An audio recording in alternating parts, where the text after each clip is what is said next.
various groups will invariably, modernization, economic survival, will invariably lead to misunderstanding. And that is where are generally good people. I think that if we didn't have responsibilities, schemes like National Youth Service Corps would have died.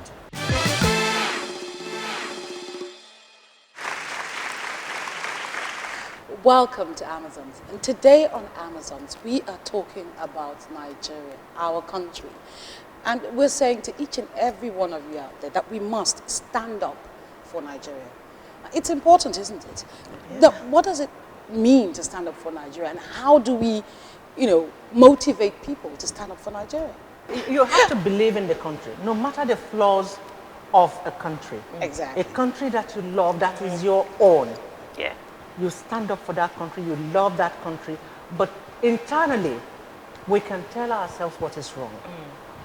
What we project and what we, our body language to the people from outside, they should perceive us in a certain way.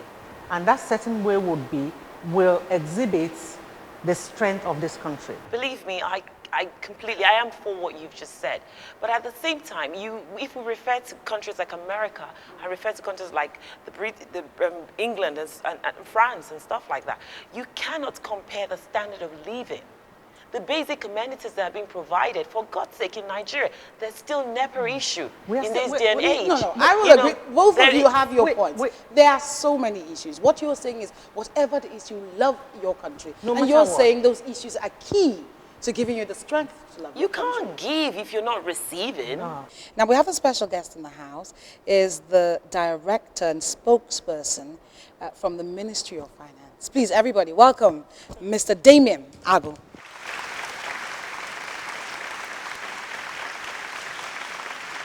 There are many Nigerians who still have love for the motherland, Nigeria. It depends on which side of the equation you are. That's how I would look at that question. When you represent your country, yes, and especially when you win a medal for your country, and that flag is flown on a lap of honor, yes, around the stadium, and you stand on a podium, your national anthem is playing. You see the emotions that overwhelm you, yeah, that makes you shed tears, not because of your person, but because of Nigeria. I'm speaking about Nigeria now, and I'm getting goose pimples on my body. Yes. That is the kind of love we want for this country. So how do we get that passion and love for Nigeria by Nigerians? The prolonged military rule brought a lot of setback, development-wise, for Nigeria. And it has had implications for Nigerians, particularly as it affects their relationship with the state.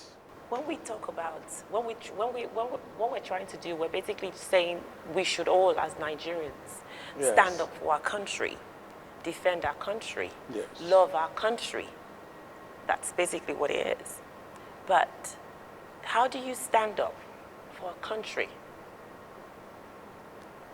where unemployment is escalating every day? Yes. Mm-hmm. How do you stand up for a country where the basic amenities of life is a luxury?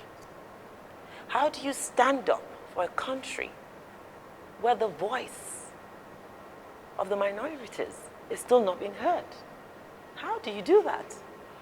Well, how do you give what has not been given to you? You need to build a Nigerian brand so that your brand will be elevated in such a way that emphasis will not be lent on what makes you strong and not what makes you weak. Mm-hmm. Nigeria is not as bad as people think, but generally in communication, you're as good as you're perceived. Unfortunately, we don't have people who have positioned us in such a way that people will think there's anything that comes good out of this country. But I can tell you that the qualities at disposal are preponderant and far more than people talk about.